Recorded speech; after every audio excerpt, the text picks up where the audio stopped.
Welcome to Serious Talk, the Military Minute. I'm your host, Greg Banks. We're all about helping veterans, active service members, and military spouses find their place in the Salesforce ecosystem through real success stories and proven resources. Thanks for coming along today. Let's dive in and hear about today's journey back to civilian life. Jason Pomeroy. Man, it is a great day to have you on Serious Talk, the Military Minute. Been looking forward to this one. We do something called Origin Stories here at Sirius, where people talk about the detours that led them to their life here at Sirius. And yours was one of the more intriguing ones. And as I've got to know you and learn more about it, I just think it's a great story. So thanks for coming and giving some time to us today. Before we dive in, I wanted to give a little introduction to you. You've been in the ecosystem of Salesforce for about 3 years. You served 12 years in the Army, including several years of combat. You left the Army as the rank of major. You're a ProSci certified change management leader. You're an engagement manager on Team Echo. You're one of the key voices for change management here at Sirius. The certification you got brings real value to what we do here as a company, not just for our clients. You're a husband and a father. I didn't say that last. We'll get into why that's a dingy here point for this a little bit later in the interview. Got some feedback from your peers around the company. Want to read a couple of these. Jason's very good at communicating using logic and data, which allows clients to feel at ease while also protecting us from developing complex items under sometimes difficult timelines. You can tell his military experience has allowed him to be calm under pressure. The next one, Jason is an incredible tactical planner and hyper-focused on mission client success. He joined Sirius in a difficult position, managing the largest engagement in the company's history while learning Salesforce consulting and unique challenges of the industry in real time. It can't be understated what a difficult task he was given out of the gate, but the dedication he put into the effort helped the implementation to be successful and result in a longer-term support opportunities. Later in his tenure, Jason has pioneered a new change management arm of the business and has brought his CM experience into internal process changes as well, which has resulted in accelerating of improving operating efficiencies here at Sirius. Hard to say much more about you than that. I mean, obviously your job is mostly an outward-facing one, but I think you bring a lot of power to what goes on inside our four walls too. So thanks for being here, Jason. Good to have you. Yeah, absolutely, Greg. Thanks for having me, and give a shout out back to you. You kind of brought me under your wing when I came to Sirius and showed me the ropes a little bit when I first got here. So that's been a pleasure working alongside you as well. Appreciate that. Yeah, I remember you getting here and what I was involved in at that time, and you were just like, "Put me in, coach, put me in." And without a whole lot of direction from me, you jumped in and did a ride along with one of our clients and came back with some insight that I never would have got had you not done that. So yeah, kudos to you. And that's probably a call out I should have had on the list. So no, that's all good. Good deal. Yeah. Well, we're going to get into a lot of things today. But I want to kind of go back to before you went in the Army. I always love to hear the story about veterans, and sometimes you're third and fourth generation. Sometimes you're just trying to escape jail and go do something positive before your life catches up with you. Had a good friend that was the case for him. What led you into the military, and why did you choose the Army? Yeah, so I think a lot of folks, my age and a little older, 9/11 was a very catalytic event for a lot of folks. It was a catalytic event for me.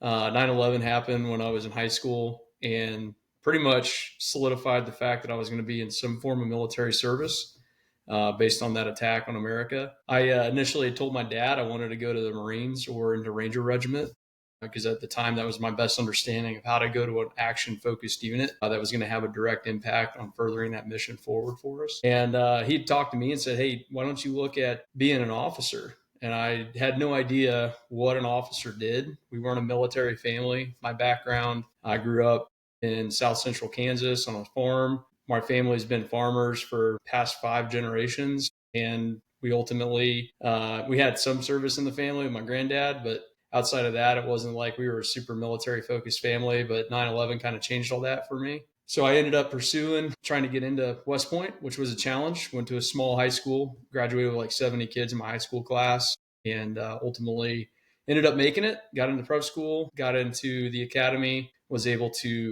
get through there and ended up branching infantry, commissioning as an officer in 2009.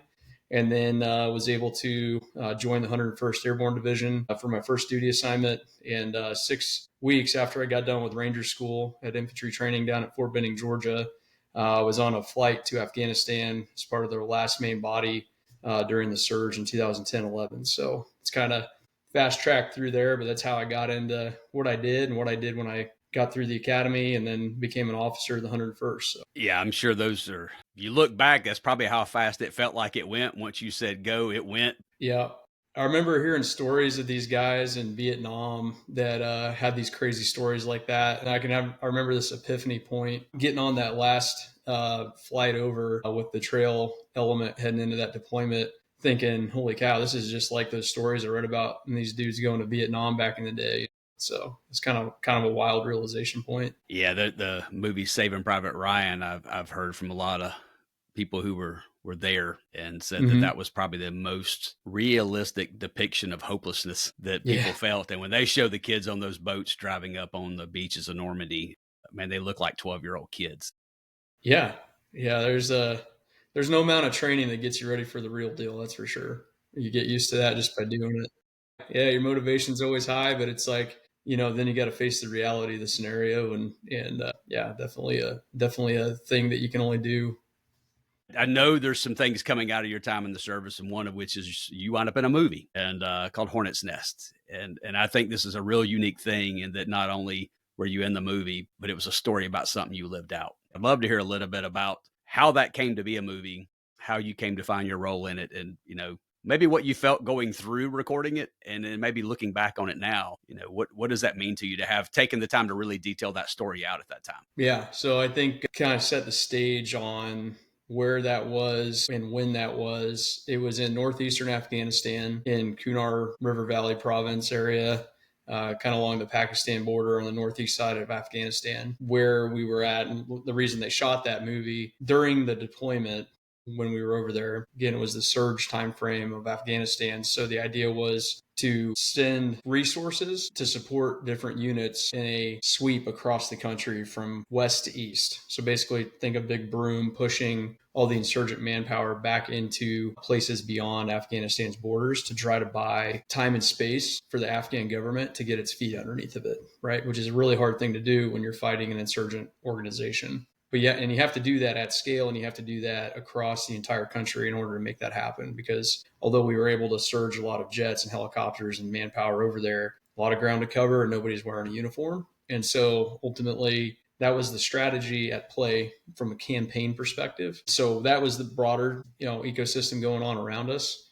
So the Marines down south and a bunch of other units had pushed hard. And when it finally came our time to do our push, we had been maintaining our battle space throughout that deployment. I got there in May of 2010. We were scheduled to leave in May 2011. So we'd been in many, many gunfights up to that point.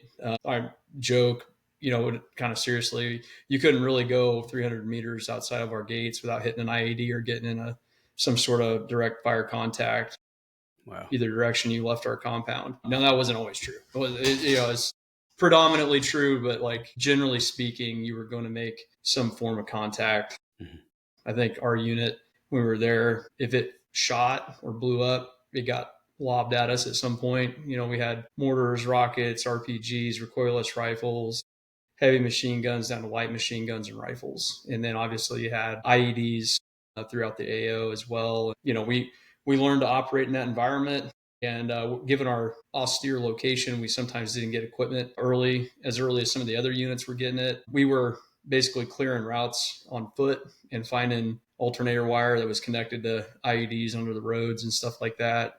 I joke, I used to have a little cross I'd made out of the alternator wire off of one of these IEDs I'd found, and my kid lost it when he was about 3 years old. So I don't have that anymore. I was going to show it to you, but don't have it anymore. It's probably a good thing. One of those war relics. It's okay to let go. Yeah. But that was kind of the environment what we were operating in our battle space. We were responsible for the whole Hearts and Minds mission.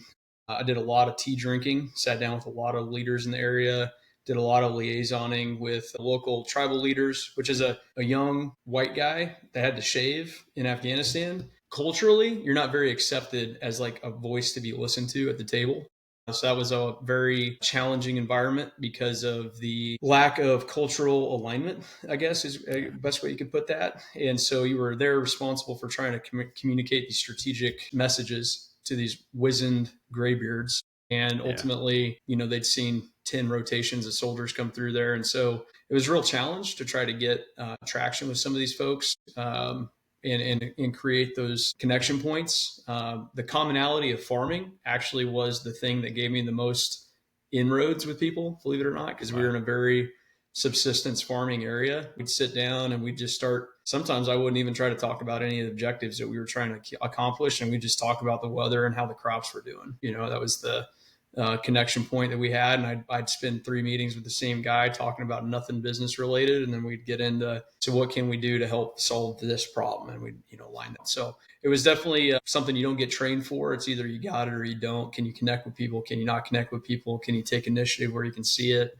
There's a lot of that had to happen on the routine basis in our AO. Yeah. So to get forward to where you were asking about the Hornet's Nest, that ties in with the whole campaign push that I was talking about, where they were pushing resources across the country of Afghanistan from west to east. And we were on the east side. And so we were the last to get resourcing for fully focused allocation of aircraft and things of that nature that were going to help support these missions we were doing. So by this point, I was fairly experienced. Our unit was really experienced. It just takes time to get experienced in combat. There's no amount of training that you can do that replicates the real thing. And so, you got fairly stress inoculated at this point.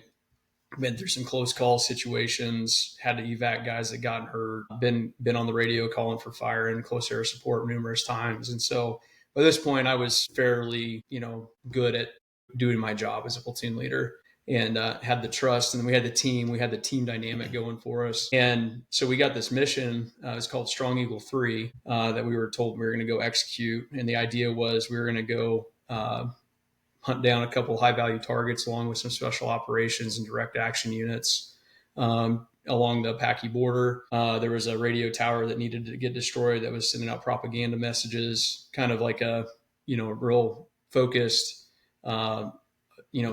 secure the weapons and materials on the battlefield. Mm-hmm. If we can, locate this person, and then absolutely go find this radio tower and eliminate that target as well. So ultimately, that was the mission for Strong Eagle 3. And we went in to this area, and you could literally see the Apache border where we landed. And when we got there, this mission kind of took a turn for the worst almost immediately. We had some lessons learned there from an operational perspective that in hindsight, it's clear as day what the problem was. In the fog of war, it's not that clear. And we ended up losing a couple guys right when we touched down on ground. They'd ran into some near contact at night with guys up in trees with AKs. That was in the other platoon. That was part of our unit going in. And so we were able to help go secure that other platoon while they evac their casualties. Reconsolidated, adjusted our mission plan a little bit, continued mission, went through clearing the rest of that village that we were there to clear that day with that other platoon adjacent to us. Side note, my brother-in-law is actually the platoon leader of that other platoon. We weren't brothers-in-law at the time, but he ended up being my brother-in-law because he was a groomsman at my wedding, and my sister was there, and they met. Now they've got 3 kids.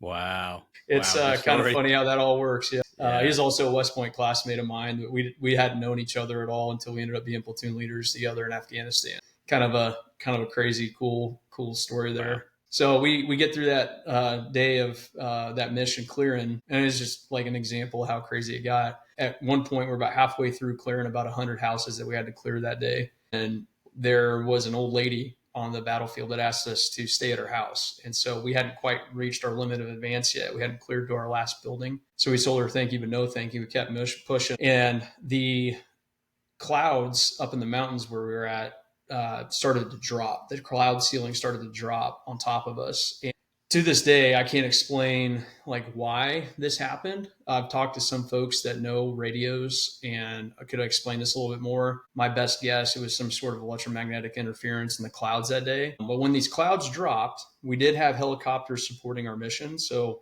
we weren't really getting any sort of threatening radio traffic that we were intercepting or anything like that. When the cloud ceiling dropped, the Apache helicopters had to push off station and leave us. And then we got a radio intercept saying, "Attack the Americans now," right? That was kind of the word on the radio that we were receiving. Our location had high ground on 3 sides around it. So we were kind of in a 3-sided bowl where we were at.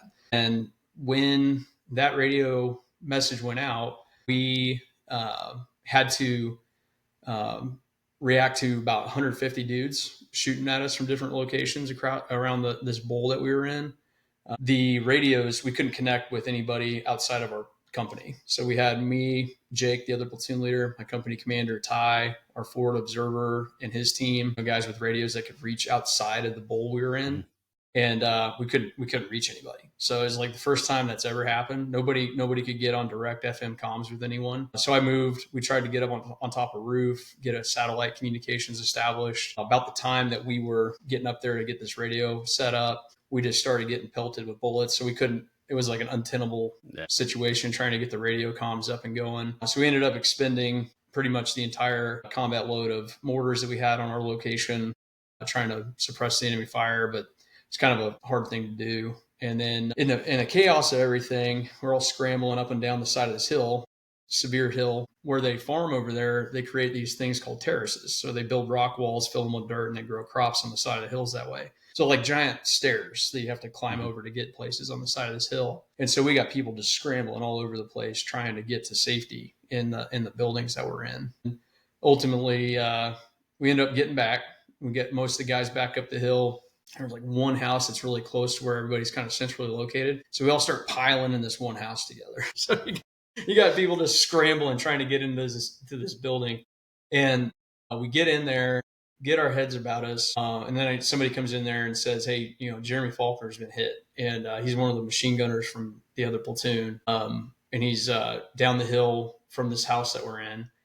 And he's pinned down with a couple other guys. And so ultimately, we've got myself and a few other leaders in the room trying to sort out what the heck's going on. We look around, realize that everybody's got that look of just, what do I need to do now in their eye, basically. The house is terrible for trying to return fire. We had one window we could shoot out of, and we had about 15 dudes crammed in this building. So we got all these guns and nowhere to point them. So basically, I turned around, I looked at a guy named Nate Allen, who is one of the other team leaders from the other platoon. Guy named John Nessie is a team leader from my platoon. We kind of looked at each other and said, let's go. We rolled out of the building and tried to make our way down to wherever Jeremy's at. And as soon as we came around the corner of the building, facing back towards a piece of high ground where most of the fire was coming at, I just feel bullets ripping past me as we're trying to make our way down the hill. I end up hopping over a rock wall. The other guys follow me over the rock wall. Immediately get back down thinking, holy cow, man, like this is it. We're gonna buy the farm today, like trying to go get Jeremy right now. This is pretty intense. And so we start crawling our way down the hill. There's a gap in the rock wall covered with wood and leaves and everything, and crawl past that. Nate's right behind me, and all of a sudden I hear this sound. It sounds like a hammer hitting a piece of steak. Nate gets tagged in the side with a stray round that comes through that wood and wounds him. Ends up being a ricochet, or it hit one of his ribs, and like kind of later they figured out it like went down into his liver and stuff. And we ended up being able to kind of package him up. I ended up having to break the rock wall down to try to get Nate back in the building. Don't ask me how I did that. I don't even remember having sore hands after it, but I kicked and punched and linebackered my way through that wall and got him back in the building. And then we turned around, got more guys back out of the building. By this point, guys were starting to realize like, hey, we're gonna have to fight our ways out of this situation. We're not going to be able to sit here and wait for gun support or anything. Like, no help's coming. We've got to start getting return fire back up on that hill. And the rest of the NCOs in the house that we were in started getting gun teams together. We started pushing machine gunners out on the wall. We started returning fire, starting to build a base of fire. By this time, we were able to start get some more indirect artillery up on the hillsides and start to fight our way down to where Jeremy was at. And we eventually got to him. Unfortunately, by the time we got to him, he'd already passed. And so we recovered his body. And they were close enough to us on that day. We all had night vision devices on our kit, and they had taken his. So that's about how close we were that day. Wow. On that whole mission. So it was pretty intense. It's the only day I remember almost employing a hand grenade against somebody. And if an officer is deploying a hand grenade, it is a bad day. So yeah, that was multiple. That's the last line of defense, right? Yeah. Yeah, I mean, if you're the dudes that are supposed to be on radios or throwing grenades at people, it is pretty close. So we ended up being on that mission for 9 more days after that day. I mean, the first day we lost 6 guys. So it was definitely a testament to the men that I was with, the men and women I was with on that mission, just their tenacity, their grit. and honestly making it count, trying to get through that mission and do right by the guys that we lost. We ended up meeting all the mission objectives except for locating and capturing and killing the high value target that was on the mission. I think they ended up getting him a couple years later. And that was ultimately the crux of the movie. It's a little more watered down, I guess, from what you'd see in the movie if you watch The Hornet's Nest. And I guess I'd put the plug in that I hope everybody hears this, goes and watches that movie so they can remember those guys that didn't make it home. And I used to not be able to say this story because of what that kind of event does to a person. I've always been good at handling stress. It kind of internalizes some trauma in a different kind of way that stress doesn't. And so I guess I'd give another plug for maybe something we were going to talk about too, Greg, but any veterans watching this podcast, one of the main things that really helped set me up for success as I put that stage of my life in the rearview mirror and started focusing on a life after the military was using the services of a group called Headstrong. .org or headstrongproject.org, where they get you linked up with professional counseling services, especially for guys that are in units that are a little more focused on direct action combat and like infantry type jobs. There's just another level of stuff that they've been through. And so helping unpack that in a meaningful way so you can be more balanced for yourself and for your family, I highly encourage it. It's a very personal decision for every person that decides to go engage in deliberate help that way. But the benefits for me were, I'll just transparently say, like, as I was getting out of the military several years later, I think the stress, everything was kind of getting to me. And one day I kind of had a blow up episode in the house and I threw a toy through the wall at the home. And I'm just like, what is going on? Like all this stuff. I haven't felt this kind of way except for like where after I got home from that deployment, that was really tough. Right.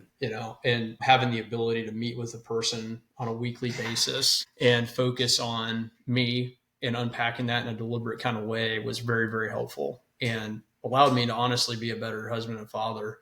I don't know. I wouldn't have not been a good one, but I'm a more balanced and more in control one based on stuff that, it's just in there. It's never going to go away. Yeah. It's just in there. It's how you handle it. Kind of went in a lot of directions around the Hornet's Nest there, Greg, but I think that maybe paints a better picture for you as far as what we were doing before leading up to that mission, what we did on the mission, some of the fallout of that mission, how to handle that fallout. So. Yes, not the first time I've heard the story. I think I've heard you tell it a couple of times at the company, and every time you do, I go watch the movie again. Yeah. But I tell you in my gut right now, for you to tell me the movie's a watered down version really put some perspective in that, because that movie's not watered down. It's a pretty intense. I can see faces because I've seen the movie and I've seen the actors. I've heard the names mentioned, right? Yeah. It gets pretty real when you got to grab another grown man by the collar and tell him to snap out of it. I remember at one point my FO on the mission, he was like, kind of just had that doom and gloom look on his face. Like, dude, we're going to die. Yeah. And I grabbed him by the collar. I said, hey, I don't need that. You don't need that. What we need to focus on is doing our job right now. And that moment, man, that one will stick with me forever, because I can remember thinking in all the training leading up to those points, like that day and that event right there with Sean. And that's what he needed. He was like, yeah, man, thanks for snapping me out of it, But that moment right then and there kind of reinforced to me, like, the reason we need good quality leaders in points of chaos, And I'm not saying I got it all figured out, but I was the guy to deliver the message that day, and it helped keep us moving. Yeah. I think I was doing some research when I interviewed Carlos, and it was getting into PTSD stats, and the stats in themselves. I won't reiterate in here. People can look those up. They're horrible by every measure, and they're probably not even as bad as things really are. But the one thing that really surprised me when I started looking them up is when it broke down PTSD in particular, the line of demarcation was before and after 9/11. And there's a lot of assumptions you can make there, and I'll throw mine on the pile. And it is pre 9/11. It's not to say people in the military didn't face conflict, but they didn't face 20-year wars. It's been a long time since we'd been in one.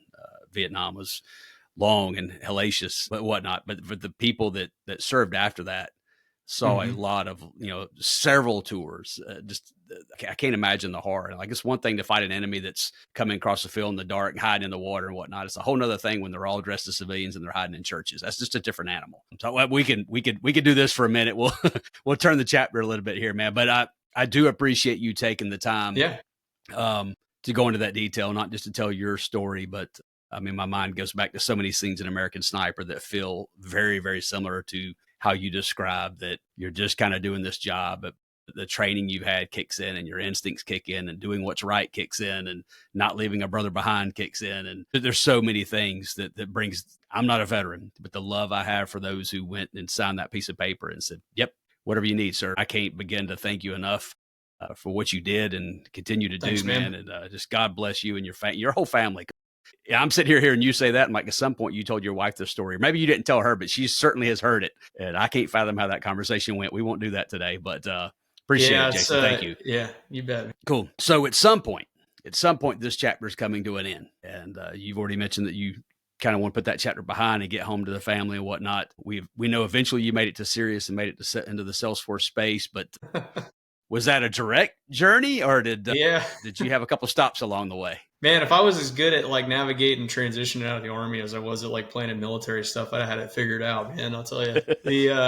I think the biggest thing, it was a very corkscrewy road to get to Serious Solutions. And I think one of the main things, because of the reason I joined, the things I'd gone through, and then what I dedicated the purpose of my service to after that, Hornet's Nest deployment, 2010-11 surge timeframe. So I went on that deployment, learned a lot of hard lessons that you cannot learn any other way than being through them.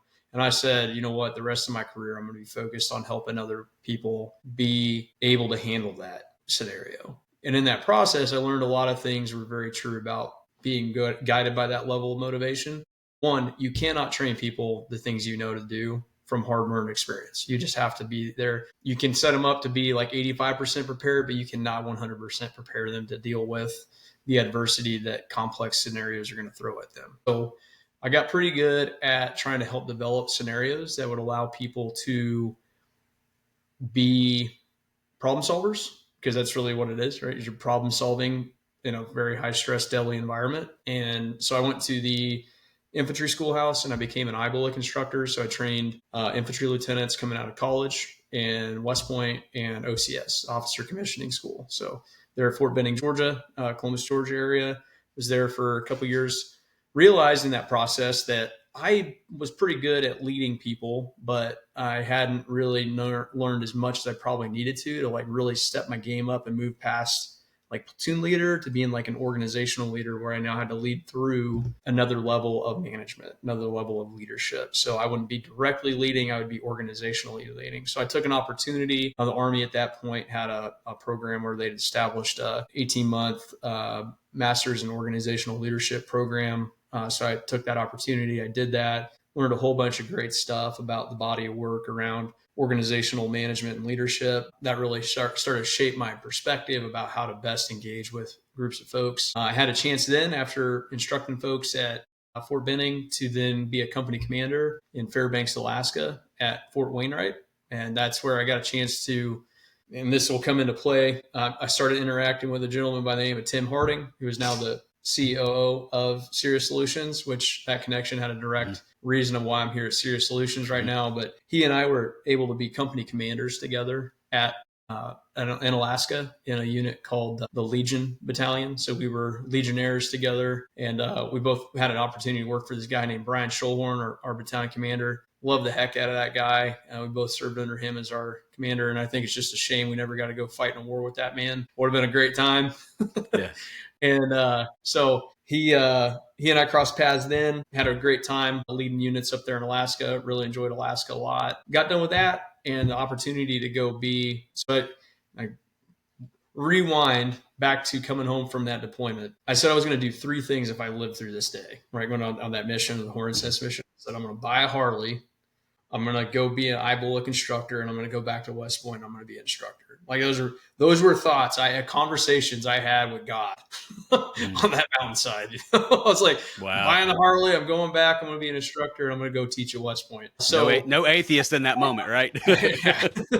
I got the Harley, rode the heck out of that thing. Her name was Black Betty. Had to sell her when kids started showing up, but got Black Betty when I got home. Then went back to IBOLIC to be an instructor. And then I said, I'm going to go back to West Point and be an instructor there. And so that opportunity presented itself when I was in Alaska and was able to go back and I was able to close out my Army career at at West Point as an instructor and able to work some kids there, becoming officers. Had a chance, I think, in the course of my career to work with about 2,100 or 1,200, not 2,100, 1,200 different individuals, helping shape their future Army experience. Yeah, pretty cool to think about man, all the folks I got a chance to interact with and help them get better at being who they were and being the best they could be at it. Yeah. I can't even begin to fathom what that kind of training is. Like I've got so many friends that have been in the military or maybe in the police, and the whole purpose of that training, the whole purpose of taking just your average Joe and breaking them down. Like you hear about Hell Week and boot camp and all the stories. Interviewed somebody this week who was a drill instructor. I'm like, I don't see that coming out of your personality, man, but it's in there, I'm sure. But whatever, you're going through that. And the idea is you got to break a man down until there's absolutely nothing left but instinct. And what comes out then is what you got to be able to depend on, because you're going to spend a lot of time operating from that state as a soldier. But I don't know what training like that looks like. And frankly, at this age, I don't want to know. I'll just watch the movies and say, hey, I know this dude. It was in a movie. You got to check him out. So somewhere in all this, obviously, you talked about how you met Tim, which will bring us around to the serious part of the circle in a minute. But how in the world did you come across Salesforce? Yeah. So coming to the close of the Iraq or the Afghan conflict, I kind of saw the writing on the wall. I was becoming a dinosaur. I just got promoted to major. Time to hang the boots up for me, because the purpose of why I came in was starting to wrap up.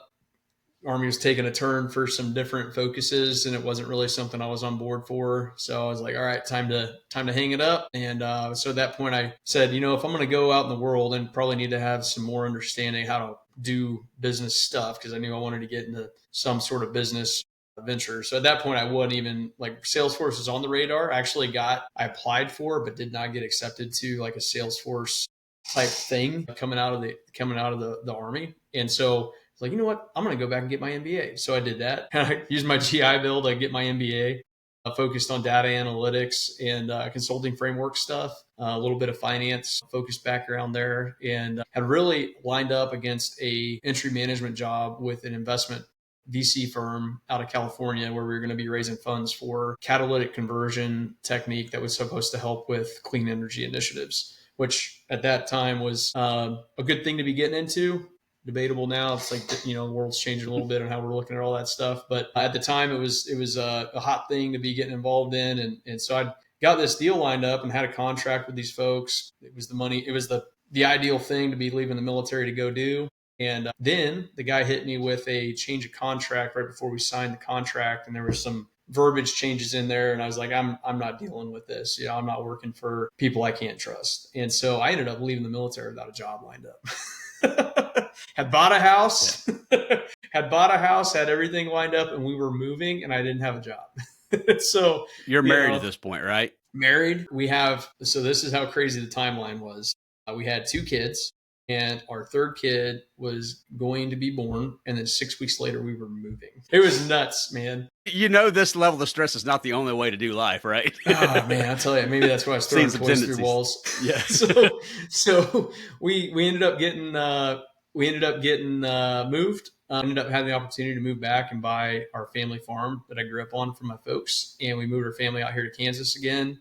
I've got 4 boys now. And so it's a perfect spot to raise kids, get a chance to raise animals, do farm life activities, run around on go-karts and do all sorts of fun stuff. And that ultimately had us locked in to a location, because I just bought the place. So then I had to figure it out. And so I was like, well, man, nobody's shooting at you. You can figure this out. So I started doing fractional work and consulting on my own. I started an LLC, got everything up and running, started closing contracts. I just went out and started finding people, having coffee with them. I'd just go meet with decision makers and businesses, and I'd start figuring out their pain points, and we'd draft a contract, and I'd start doing work for them. I did everything under the sun for people for a little bit. I was kind of like the handyman that does everything for about a year and a half. And I did everything from building pro formas to building investor decks to helping create relationships between the National Aviation Institute for Research and West Point. Like, I was all over the place as far as like helping create value in these ecosystems for people. And so that's where I kind of realized, I was like, okay, cool. You're good at closing deals. You're good at finding pain points. You're good at helping, solve those pain points, but you can only do so much as a one person thing, right? So when you got to wear all 8 hats of business ownership, that is stressful. So, and then when you're not closing deals, it's really stressful. Yeah. And so I ended up working with a guy who started a startup tech company, and I was part-timing with him, and we started selling his software to different consulting groups. And that's kind of how we got linked up together. And so we'd line up these 6-step sales calls, and I was helping him like build this startup company out. He was actually a president inside of Verizon, and had started that company. And then I'm starting to learn like real sales, like people that knew how to do sales in the Verizon ecosystem, which is a very, ironed out process. And so having the chance to learn from those folks. And then I was working inside of this ecosystem where we were developing software, and I was getting requirement. I didn't realize that, at the time I wasn't quite an agile guy yet, Yeah. but I'm getting requirements from the end users. We're trying to sell this. And I'm turning around, I'm having conversations with the development team that's building the software, and that they're offshore in the work. So our requirements, so that I'm seeing and I'm learning and I'm doing this real time, watching requirements come in. We've got to clearly communicate the requirement to Suman, the product owner, and he's trying to offshore this work to these guys overseas. So I'm understanding very quickly like the way we do these calls and the way we articulate the stuff. And so I'm starting to see this whole deal work out between sales and grabbing requirements and delivering requirements and getting this all packaged in a way where you're streamlining this communication flow. And we got to monitor budget because we're a startup company. So really was with them about 10, 11 months. And then I was right about the time, Greg, when you and I crossed paths, when Tim reached out to me, said, "Hey man, what are you doing these days?" And I kind of gave him the lay of the land, gave him the spiel on the company I was working with. He's like, "You just want to come over here and do that for us? Because that's almost identical to what we need you to do in the Salesforce ecosystem." And I was like, yeah, Cool. Something a little more dependable would be pretty good right now, man. Cool. I'd like a home I know is going to be there tomorrow when I show up. So, yeah, and I faced a lot of enemies, but this pregnant woman over here, so she's tired of me doing circles. There's a whole thing about being stressed in combat, and there's a whole other thing called trying to figure out how you're going to pay your bills when you get out and you got a mortgage, right? And that's like a whole thing. But I think the commonality there between all those things was the ability to clearly communicate, the ability to hear what somebody's really saying and pull that out, and then be able to turn around and make sure it gets done for somebody. And then the ability to deconflict multiple stakeholders, the ability to be calm when everything is going crazy, when you have escalated tensions with people. Yeah. How do you help bring that back down? Those were all lessons that weren't direct correlations in like any sort of training or education or anything. It's just in operating in those environments. And I think that's the thing to be true about a lot of different, combat focused MOSs for sure, is you understand how to kind of handle stress a little different. Now, sustaining and de-escalating your own stress around that is another important topic. And right. Yeah. Consulting has its own brand of cortisol that gets pumped through your veins when things are getting tight on budget or scope, or clients are upset. And so I think it prepares you, but again, it's like that thing where you can say, I can tell you, but you're going to have to go experience it. Right? Yeah. And I think in a high stakes client engagement, Greg, you told me plenty of things. Hey man, you're going to have to think about this, how to go experience it. Right. Yeah. And I guess that's, bringing it full circle where we are now, serious, and applying things from the military. And there's a level of preparedness underpinning those things that make you successful is your culture of who you are as a person, your character. How do you help self-regulate? How do you not internalize? How do you shut it off at the end of the day? If you're going to get into a consulting framework kind of job, how do you used to tell another person that started working with me a while back here at the company, just put it in your box, put that box on your desk, close the lid, go be with your family, right? At the end of the day. And then that box is going to still have all the stuff in the morning when you open it up. Yeah, no doubt. I've been working. But don't worry about that box until tomorrow morning. Yeah, I've been working from home full time since 2011, and had spurts of it even before that. And a lot of people I know that never had that experience until COVID, and then we all became remote workers, during that time. And they're like, "How do you do that all day?" I'm like, "Well, you have a job where once you hit go, you don't stop until you stop, right?" I mean, that helps. In my last house, we had a detached garage with an office upstairs. So I was at my home, but I wasn't in my house. I was upstairs. So there was that certainly helped. But ADD is kind of one of those things too. I can just kind of follow the topics as they go throughout the day. But yeah, I can hear some parallels, and I'm thinking back to the quotes I got from your peers that I used to introduce you. Like I can go buy you all the tools in the world. I can put them in a toolbox. I can give them to you. I can even tell you what the tools are. But until you've built a callus from swinging that hammer and knowing that a screwdriver can hammer, but that's not what it was made for, until you articulate those things. That's the difference between what they tell you in the classroom and they put you out there in the barbed wire mud pit and tell you to crawl. Those are two different completely animals. And the fact that 100%. you mentioned getting an MBA, like I talked about going to McDonald's for lunch, right? I mean, I just went and did. Well, it's just one of those things. I felt like, oh, this is what, a lot of my peer group that were going, and honestly, is because the time was there when I was an instructor at West Point. If I was in an operational unit, I wouldn't have had the time to have that, time to do night school and do my MBA and all those types of things. And I'm super grateful for that opportunity, because it really just gives you a full holistic view for what it takes to run business, and what business, what are corporate decision makers looking at when they're trying to make decisions? They're looking at data, they're looking at probability something's going to fail or succeed. They're looking at what is the holistic impact to my organization when we make a change here. That's they're taking all those things into account when you're talking to anybody that's got an O at the end of their name, right? Well, and you said this in a different way earlier, but it's one thing to be out there leading the front lines. It's a whole other thing to operationally lead. And I don't want to use the wrong adjectives here, but kind of being unemotional in that, like the way you command troops, like being with a radio on and you're seeing bullets. That's one way of operating, but to be 2 continents away, hearing things, trying to process and make decisions about what troops should go do or what platoons should go do, that's a completely different level of operating. It's a different way of thinking.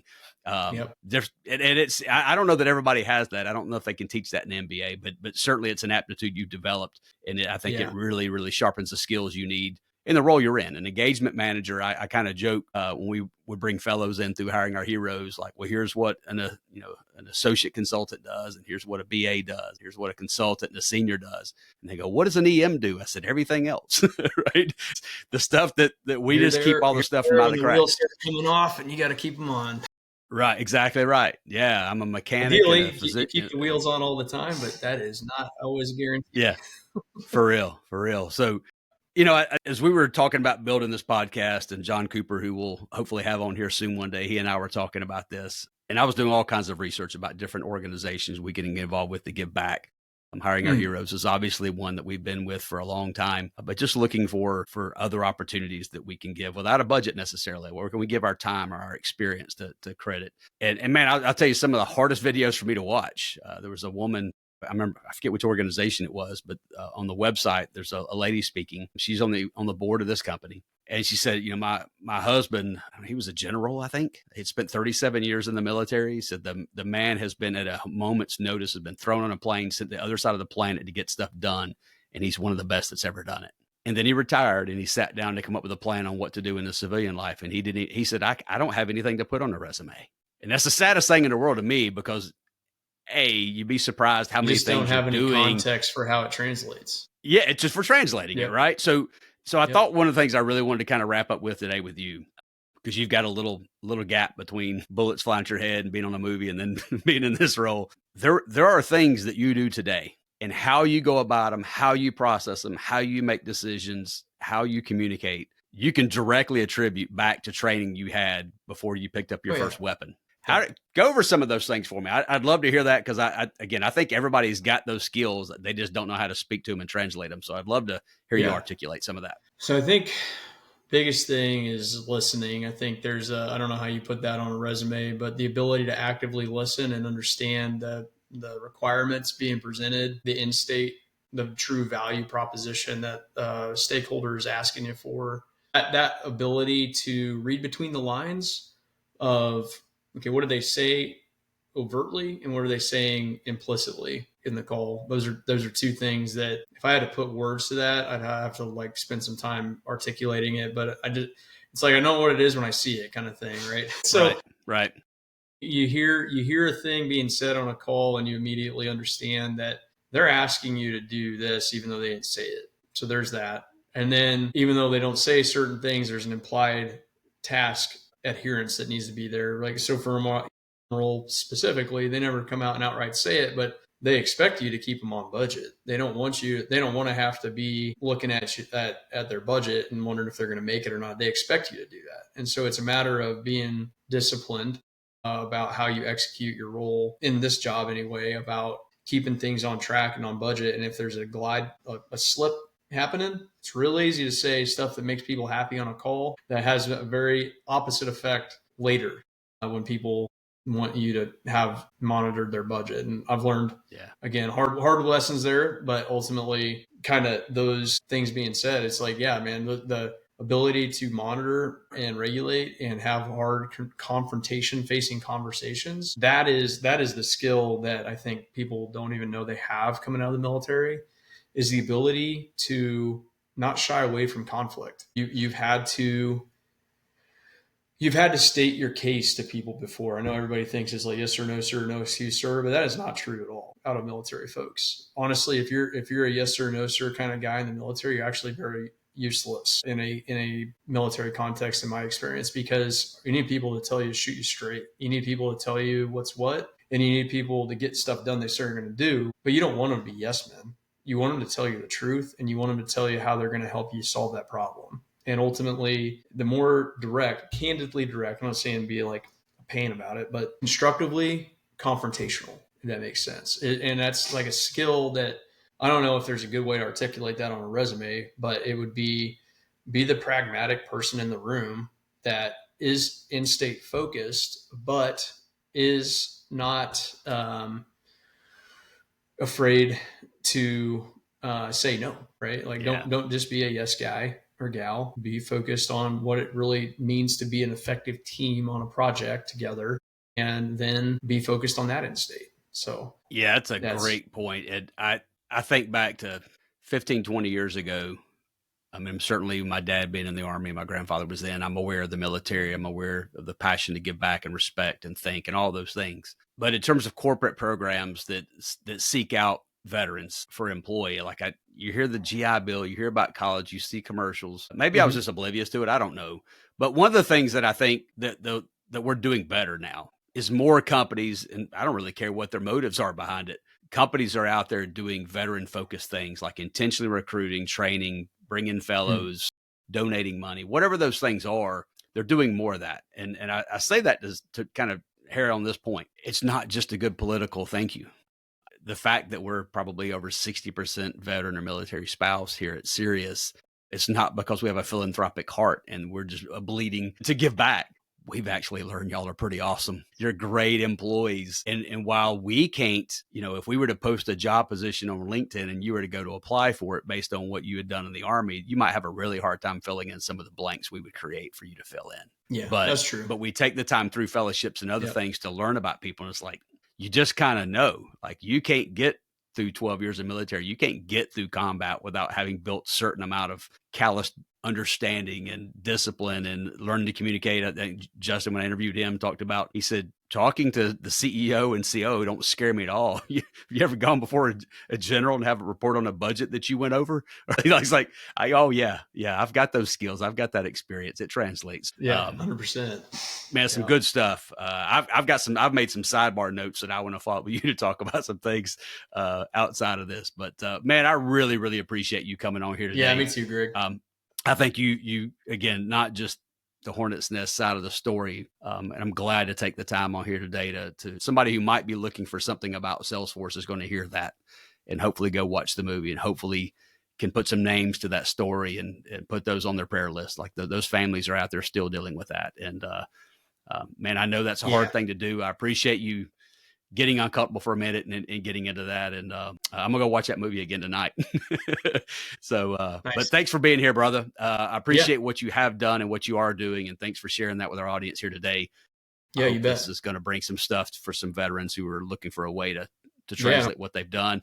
And for any of the vets that watch it, I just wish you all the best, man. It's a heck of a transition period, whether you're in for 4 or 3 or in for more. It's, realigning to your purpose. It's whatever that is, that's your biggest thing. Realign to a purpose.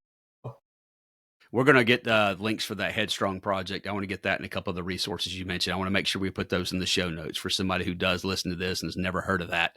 That's one of the main things we're trying to do in the Military Minute is kind of the 10,000 different resources out there you can find. We want to not talk bad about any, but we certainly want to lift up those that our people firsthand know about and have benefited from, and help people kind of weed through that and have a better time on their journey out. So thanks again, Jason. Excellent. Appreciate it. We'll see you down the road, brother. And by the way, good luck this weekend. I don't want to wrap this episode up. That the house is about to get a little more crowded. It is. Yeah. Wow. I had 4 boys, about to have a 5th, maybe boy, maybe girl, I don't know, next Tuesday. And so we're excited to expand into a full basketball team regardless. Got the full swing boat going on. All right. Well, good luck, buddy. We'll talk to you soon. All right. See you. Thanks. And that concludes today's episode of Serious Talk, the Military Minute.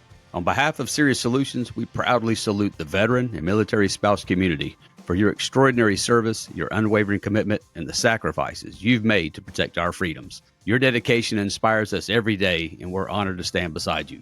As we continue to learn through these stories, your military experience has equipped you with exceptional skills that the Salesforce ecosystem needs. Join us next time as we continue to explore pathways to success in the Salesforce space. If you know a veteran on the verge of separation from the military, or a military spouse considering Salesforce as a career, please share this podcast to them.